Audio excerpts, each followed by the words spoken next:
많은 동역자가 있습니다만은 그 중에서도 오늘 사도 바울은 골로새서를 통해서 자신과 함께 동역을 나누고 있는 사역자, 이 동역자를 소개하고 있는데 사도 바울이 소개하는 동역자는 아키포라고 하는 사람입니다.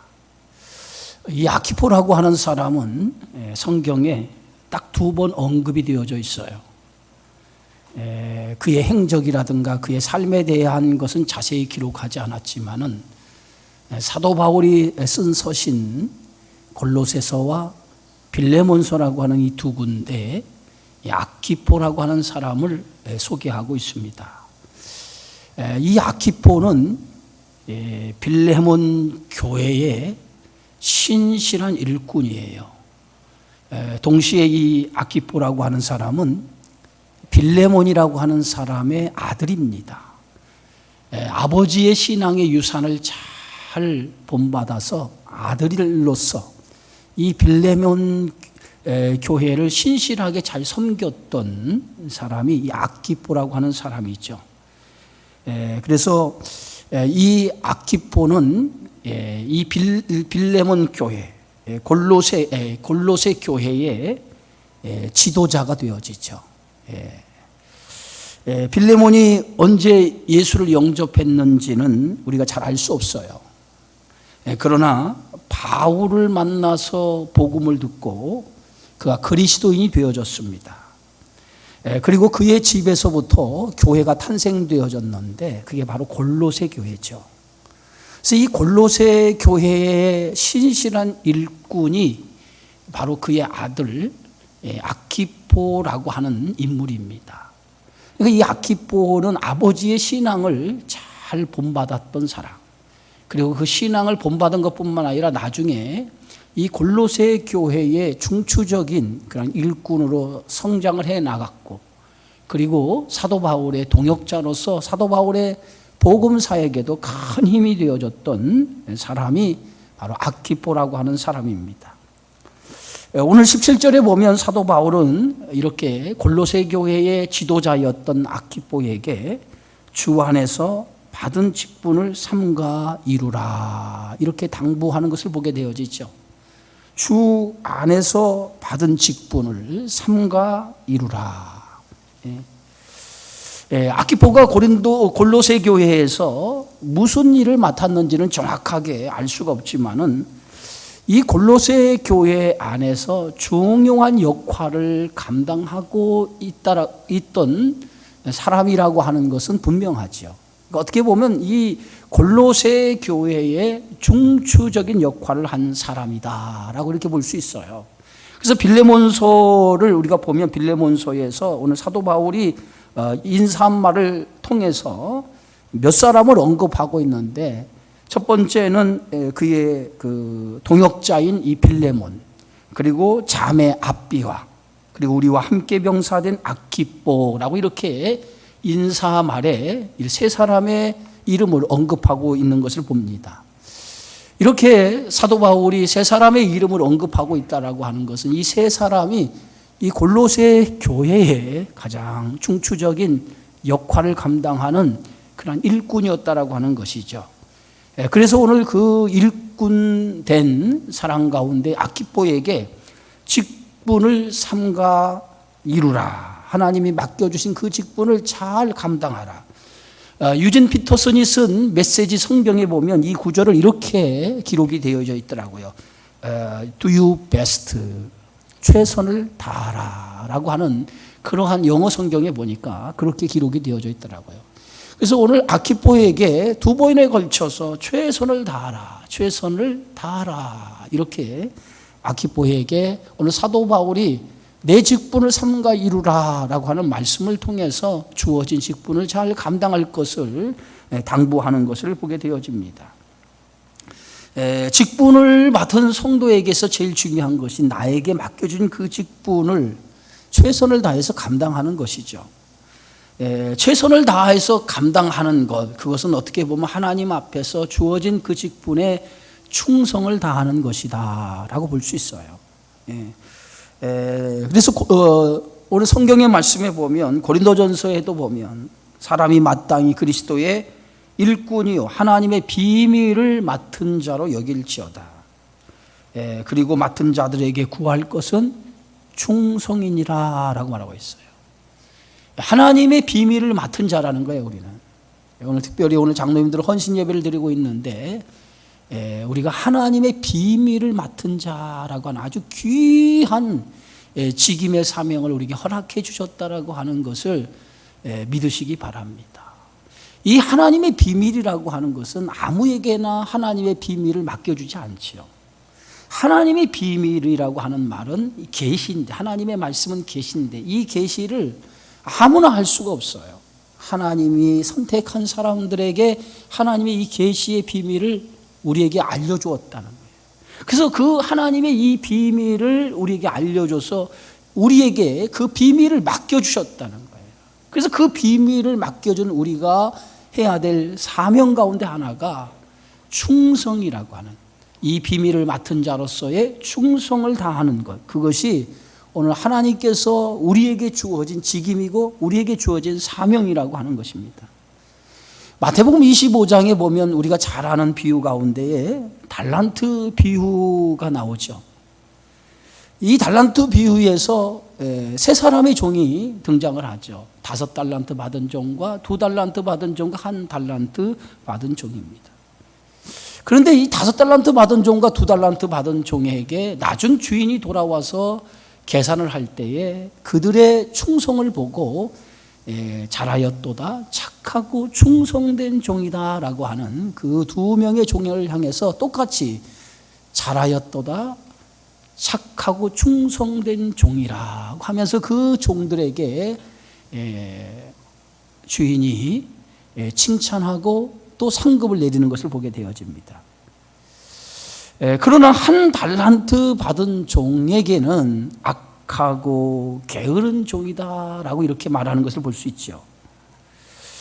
이 말씀 속에서 잘하였도다, 착하고 충성된 종이라고 하는 말의 뜻은 어떠한 결과를 보고 예수님께서 잘했다, 충성된 종이다라고 말하는 것이 아니라 그들의 태도를 보고 예수님께서 잘하였도다, 충성된 종이라고 이렇게 말하였다는 거죠. 태도, 그 5달란트와 2달란트 받은 사람의 태도, 그것을 보고 착하고 충성된 종이라고 칭찬을 했다는 거죠. 어떤 5달란트를 더 남겨서 또 2달란트를 더 남겨서 배나 더 남겼기 때문에 오늘 예수님께서 그들을 칭찬하고 축복한 것이 아니라 그들이 달란트를 받은 이후에 그들의 태도, 그들의 자세를 보고 예수님은 그들을 칭찬했다고 하는 것이죠. 그는 1달란트 받은 종을 향해서 악하고 게으른 종이라고 하는 얘기는 이 1달란트 받은 종의 잘못이 뭡니까? 하나님 앞에, 주인 앞에 보이는 그 태도가 충성스럽지 못한 태도를 가졌다는 거예요. 그 1달란트 받은 종은 그 1달란트를 땅에 묻어두었다는 거죠. 주인이 그 1달란트 받은 종에게 오늘 마태복음에 보면 악하고 게으른 종아, 나는 심지 않은 데서 거두고 해치지 않은 데서 모으는 줄로 내가 알았느냐. 그러면 내가 마땅히 내 돈을 취리하는 자들에게 맡겼다가 내가 돌아와서 내 원금과 이자를 받게 하였을 것이다. 오늘 이 1달란트 받은 종을 책망하면서 하시는 말씀이 내가 그 1달란트의 어떤 이자나 원금을 받기 위해서 했다라고 하면 너에게 맡겨주지 않았다는 거죠. 중요한 것은 1달란트를 가지고 네가 행하는 그 태도를 보니까 이 태도가 내가 볼 때 합당하지 않았다는 거죠. 어떤 결과를 예수님이 보기를 원하신 것이 아니라 그 직임에 대한 태도가 어떤 태도를 갖느냐라고 하는 것을 예수님이 보셨다는 거예요. 저는 목회자로서 주어진 사명이 있고 우리 장로님들은 장로님들에게 주어진 사명이 있고 여러분에게 주어진 사명이 있어요.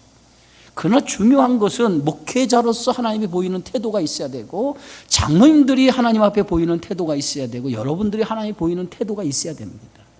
하나님은 어떤 결과를 얘기하진 않아요. 다만 우리가 하나님 앞에 서 있는 우리 자신의 태도가 어떤 자세로 하나님 앞에 서 있느냐라고 하는 것이 대단히 중요하다는 거예요. 태도가 인생을 결정한다고 하는 말이 있잖아요. 그런 것처럼 우리가 하나님 앞에서 우리의 태도가 어떤 태도를 갖느냐, 예? 어떤 직분을 맡은 것이 중요한 것이 아니라 직분을 맡은 것보다도 우리가 하나님 앞에서 어떤 태도로 내가 서 있느냐가 더 중요하다고 하는 것이죠. 그래서 항상 우리가 그러한 직분을 맡았다면 그 직분에 맞는 태도를 갖춰야 돼요. 우리가 신분을 말할 때 그 신분을 가장 잘 이해할 수 있는 것이 복장입니다. 그죠? 신분을 말할 때 신분을 가장 잘 우리가 이해할 수 있는 게 복장이에요. 의사는 의사 가운을 입어요. 그죠? 판사는 판사 가운을 입습니다. 이런 것처럼 그의 신분에 따라서 의복이 달라져요.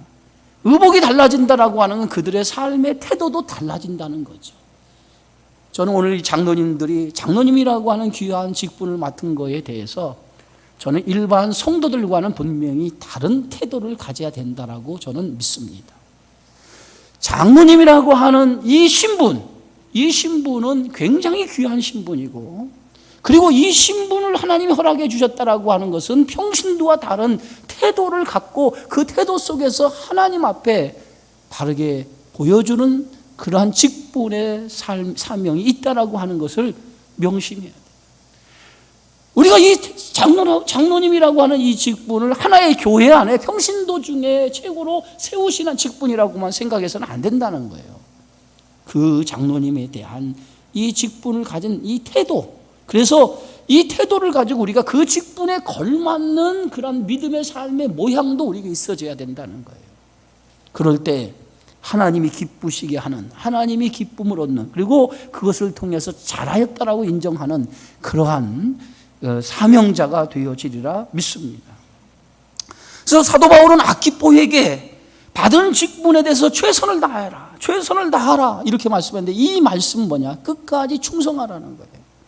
끝까지 충성이라고 하는 이 말은 뭐냐? 변하지 말라는 거예요. 내가 하나님을 향해 주어지는 그 사명을 받은 처음 자세, 그 처음 자세의 태도를 가지고 끝까지 그 태도로 유지하면서 믿음의 길을 걸어가라는 거예요. 오늘 우리가 계시록에 나와 있는 여러 교회 가운데 처음 행위를 버린 교회가 있지 않습니까? 처음 행위를 버렸다. 예? 어디서 처음 행위를 잃어버렸는지 그것을 뒤돌아보고 기억하고 회복하라고 오늘 권면하는 성령의 음성을 들을 수 있습니다. 항상 처음 내가 예수를 믿을 때의 그 감격과 주님이 주신 그 사명에 대한 감격을 가졌던 그 뜨거운 열정과 뜨거운 마음이 우리 장로님들의 가슴에는 더 뜨겁게 가슴 속에 살아있어야 되고, 그 뜨거운 믿음을 가지고 더 큰 하나님의 사역을 감당하는 귀한 종들이 되어져야 될 줄 믿습니다. 내가 여기까지 이제 왔으니 여기에 만족하겠다라고 하는 생각을 가져서는 안 된다는 거죠. 우리 감리교 교리와 장정에 보면 장로님의 직분, 권사의 직분, 또 집사의 직무, 교인의 직무, 여러 직분에 따른 직무가 있어요. 그 중에서 공통적으로 우리에게 가르치는 장정에서 말하는 교인의 직무가 있어요. 그 직무 가운데 하나가 뭐냐면 예수 그리스도를 구주로 사람들에게 증거한다라고 하는 것이 첫 번째예요. 예수 그리스도를 구주로 증거하는 삶, 그 첫 번째 교인의 직무 가운데 첫 번째 직무예요. 두 번째 직무가 뭐냐면 매일 성경을 읽으며 기도한다라고 기록이 되어져 있어요. 세 번째는 뭐냐? 예배, 기도회, 속회, 교회학교, 부흥회 등 그 밖에 모든 은혜 받는 집회에 적극적으로 참여한다라고 하는 것이 세 번째입니다. 그리고 네 번째가 교회의 임원이나 직분을 맡았을 때 충실하게 일을 수행한다. 그리고 다섯 번째가 지역사회에서 섬기는 일에 솔선수범한다라고 하는 것이 교인의 공통적인 직무로 오늘 감리교 교리의 장정에 교인들이 해야 될 직무에 대해서 이렇게 우리에게 가르치고 있어요.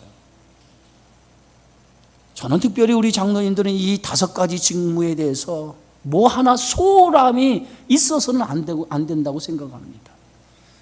정말 가장 중요한 우리들이 보여야 될 영적인 생활, 그 영적인 생활이 오늘 우리들에게 가장 중요한 것이고, 그 영적인 생활에서 영적인 능력이 나고 영적인 파워가 나고, 그 파워를 통해서 우리는 하나님이 공급하시는 힘을 받아서 그 일을 통해서 하나님의 일을 감당한다고 생각이 되어집니다.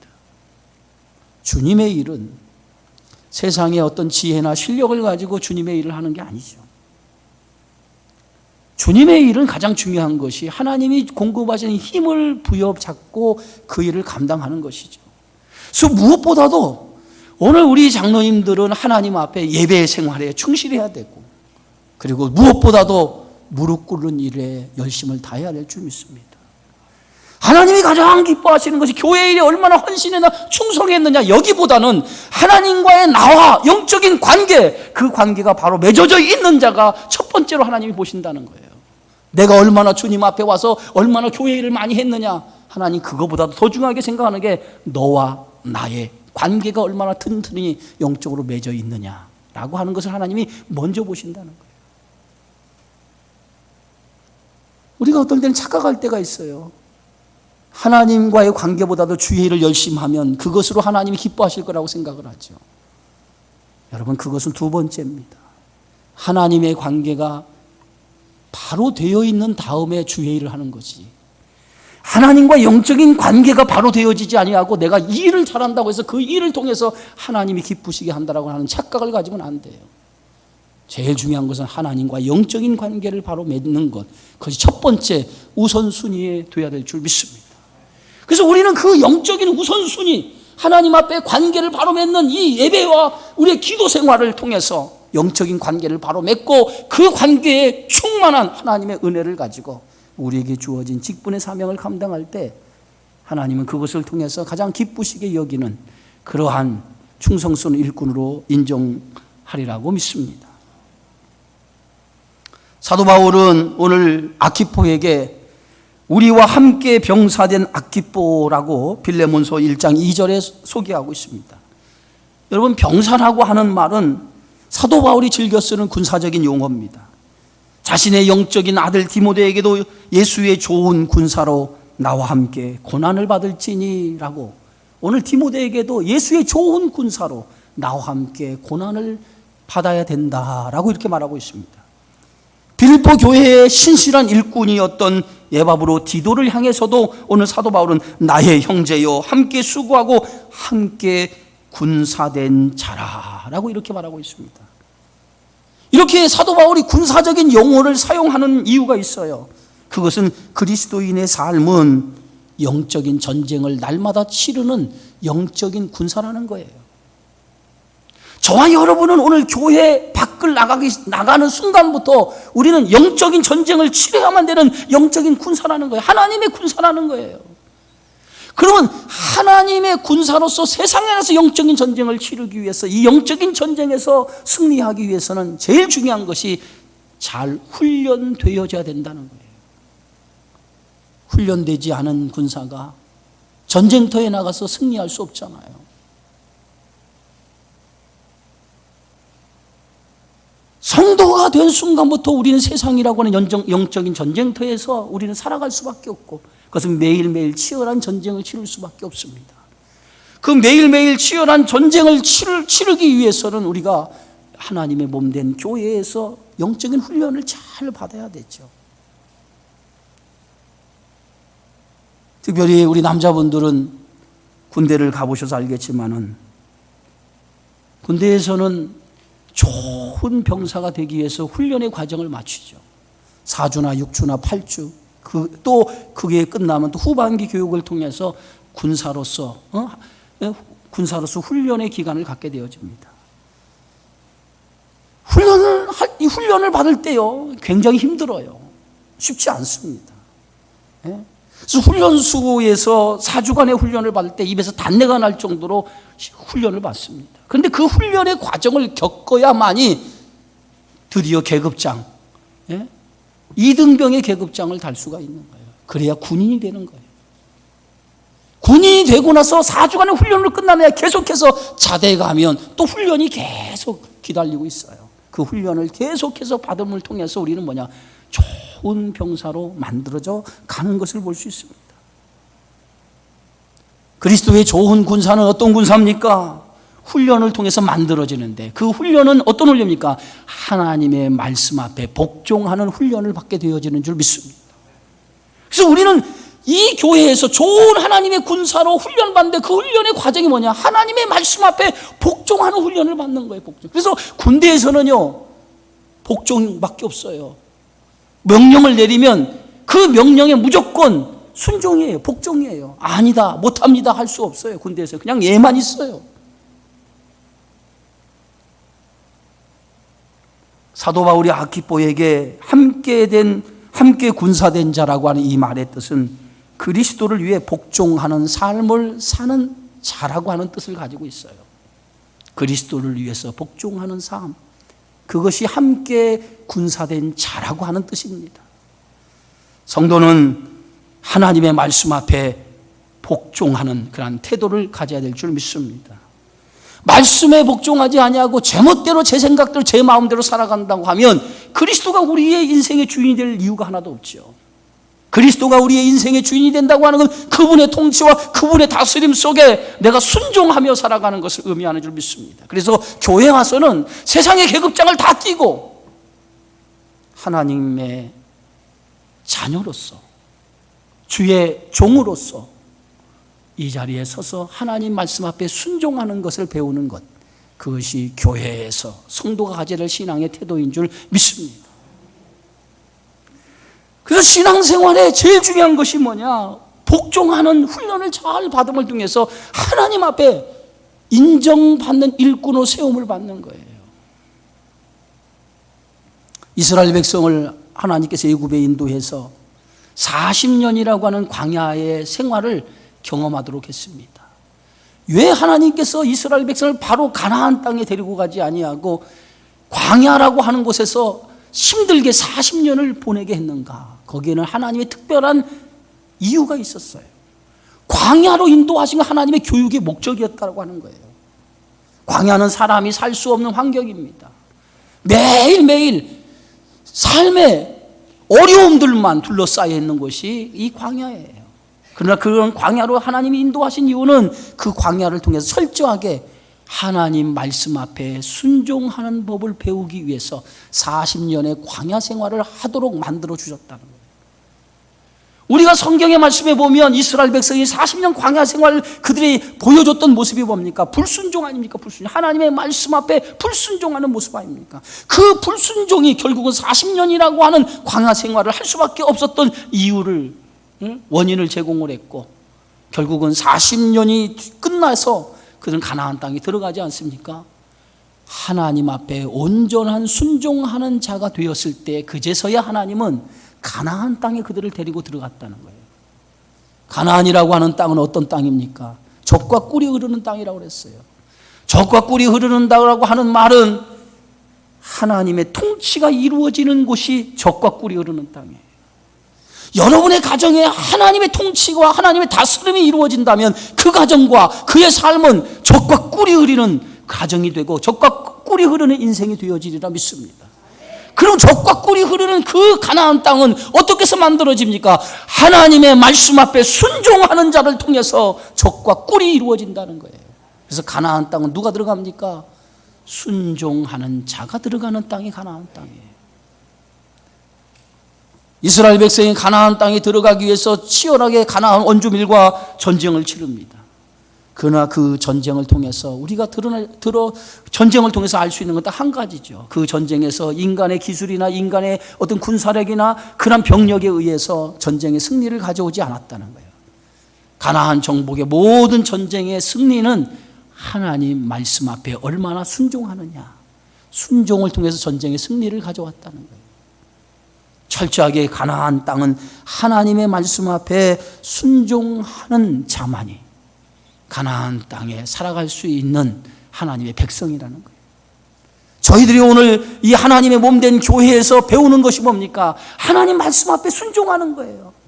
나를 내려놓고 철저히 하나님 말씀 앞에 하나님 말씀하옵소서, 내가 어떤 말씀이든지 그 말씀이 하나님의 말씀이라면 나의 자존심, 나의 모든 세상적인 걸 내려놓고 그 말씀 앞에 순종하겠습니다 라고 하는 그러한 복종의 마음, 믿음이 우리 속에 세워져야 될 줄 믿습니다. 오늘 여러분들이 하나님 말씀 앞에 나를 내려놓고 철저하게 순종하고 있는가, 복종하고 있는가, 한번 오늘 이 시간 우리 스스로를 점검해 보시기를 주의 이름으로 축원합니다. 성경에 보면 야곱이라고 하는 인물이 나오죠. 야곱을 강민준 목사님은 잡초 같은 사람이라고 이렇게 책을 통해서 야곱을 소개하고 있는 걸 보게 되어지죠. 잡초, 여러분 잡초, 흔히 이 들에 있는 이 잡초 보신 적 있습니까? 밟아도 죽지 않은 끈질긴 생명력을 가진 게 잡초 아닙니까? 또 하나 야곱의 별명이는 지렁이 같은 너 야곱아라고 이렇게 성경에서 야곱을 향해 불리고 있습니다. 여러분 비 온 후에 지금 장마가 이게 한참 이제 끝이 날 때 되면은 비옥한 땅에서는 지렁이가 이제 땅 속에서 스물스물 해가지고 따뜻한 햇볕을 보기 위해서 이렇게 기어 나오는 것을 보게 되어지죠. 지금은 이제 지렁이가 흔하지 않아요. 그러나 저희들 어렸을 때만 해도 아스팔트보다는 땅이 더 많았기 때문에 땅에서 놀다 보면 지렁이가 이렇게 쉽게 땅 속에서 기어 나온 것을 보게 되어지죠. 그때 우리 어릴 적에 그런 기억이 있어요. 그 지렁이가 땅에 나오면 그 지렁이를 잡아다가 토막을 내는 경우가 있잖아요. 그렇죠? 여러분 경험해 본 적 있을 줄 압니다. 긴 지렁이를, 토막을. 그런데 이 지렁이가 굉장히 생명력이 있어요. 토막을 내도 또 꿈틀꿈틀하고 움직이는 것을 보게 되어지죠. 이것은 야곱의 인생을 지렁이 같은 야곱이라고 표현한 것은 야곱의 인생이 얼마나 질긴가, 지렁이같이 질긴 인생이 야곱의 인생이라고 하는 뜻입니다. 야곱이라고 하는 사람, 그 이름이 뭐죠? 야곱의 뜻은 사기꾼이라는 거죠. 속이는 자, 사기꾼이라는 뜻을 가지고 있습니다. 야곱은 그의 인생을 들여다보면 그의 인생이 늘 남을 속이는 인생으로 질긴 인생을 살아가는 사람이 야곱의 인생이었어요. 근데 야곱은 나중에 하나님의 말씀 앞에 온전하게 순종하는 사람이 되어져요. 근데 그 순종이 어디서 일어났느냐? 자기 자신이 완전히 하나님 앞에 거꾸로 졌을 때에 그가 온전한 순종의 사람이 되어졌다는 거예요. 사랑하는 성도 여러분, 우리가 하나님 앞에서는 우리 자신이 완전히 거꾸러지는, 하나님 앞에 무릎을 꿇는 사람이 되어져야 될 줄 믿습니다. 하나님 앞에 온전히 꺾어지고 온전히 무릎 꿇는 사람이 되어질 때 하나님은 그런 사람을 통해서 당신의 일을 맡겨주신다는 거예요. 언제나 하나님의 일을 우리의 지혜나 우리의 지식이나 우리의 경험을 가지고 하나님의 일을 하지 않아요. 하나님은 하나님 말씀 앞에 무릎을 꿇고 그 말씀 앞에 순종하는 사람을 통해서 하나님은 일하시는 줄 믿으시기 바랍니다. 그래서 저는 여러분들에게 제일 중요한 성도의 자세 가운데 하나가 무릎을 꿇는 것이다. 하나님 앞에 무릎을 꿇는 것만큼 귀한 것이 없는 줄 믿습니다. 특별히 우리 장로님들에게 제가 부탁하고 싶은 말씀은 오늘 성도들을 향해서 무릎 꿇는 우리 장로님들이 되어지기를 바랍니다. 지금 코로나19로 해서 상당히 많은 어려움을 당하고 있는데 이 어려울 때 우리 성도들을 위해서 힘을 주는 유일한 방법이 뭐 있겠어요? 물질로 도와주는 거겠습니까? 아니면 다른 것으로 격려하는 것이겠습니까? 보이지 않는 기도로 무릎을 꿇고 우리 성도들의 어려움을 함께 나누면서 그 어려움을 나의 아픔으로 여기면서 무릎 꿇고 눈물로 성도들을 대신해서 기도해 주는 것만큼 우리 장로님들이 해야 될 사명이 없다라고 생각합니다. 오늘 아키포라고 하는 사람, 온전히 하나님 말씀 앞에 순종하는 삶을 통해서 하나님께 영광을 돌린 것처럼 오늘 사도 바울은 삼가 너에게 지금 직분을 이루라고 말씀한 것처럼 하나님 말씀 앞에 순종하라고 하는 그 명령을 오늘 저와 여러분에게도 주시는 줄 믿습니다. 오늘 우리는 이 아키포라고 하는 삶을 통해서 우리에게 주시는 이 귀한 말씀을 다시 한번 깨닫기 바랍니다. 특별히 오늘 장로의 헌신예, 우리 장로님들의 헌신 예배를 통해서 하나님 앞에 나에게 이 귀한 직분을 맡겨주신 이것이 어떤 의미가 있는가? 이 시대, 이 어려움 속에서 나에게 이 직분을 맡겨주신 것이 어떤 의미가 있는가를 한번 되새겨보고 세상에 바쁘고 여러분이 세상 일 가운데 힘든 그런 상황이 있지만 무엇보다도 이 어렵고 힘든 상황에 나를 하나님이 거룩한 교회의 장로라고 하는 직분을 맡겨주신 것은 나를 통해서 뭔가 하나님이 하시고자 하는 일이 있기 때문에 나를 세워주셨다라고 하는 것을 믿으시고 성도들에게 힘이 되어지고 용기가 되어지고 위로가 되어지고 정말 성도님들이 보시기에 정말 우리 장로님처럼 귀한 인격을 가진 분이 없다라고 인정받는 그러한 신실한 우리 장로님들 되어지기 바라겠고요. 우리 모든 성도 아키포와 같은 주님이 주신 귀한 직분을 이루어 나가는 귀한 우리 성도님들이 되어지기를 주님의 이름으로 축원합니다. 주의 은혜 감사합니다. 오늘 우리 장로님들이 헌신을 다짐하는 귀한 자리에 이렇게 함께 하나님 앞에 예배를 통해서 영광을 돌립니다.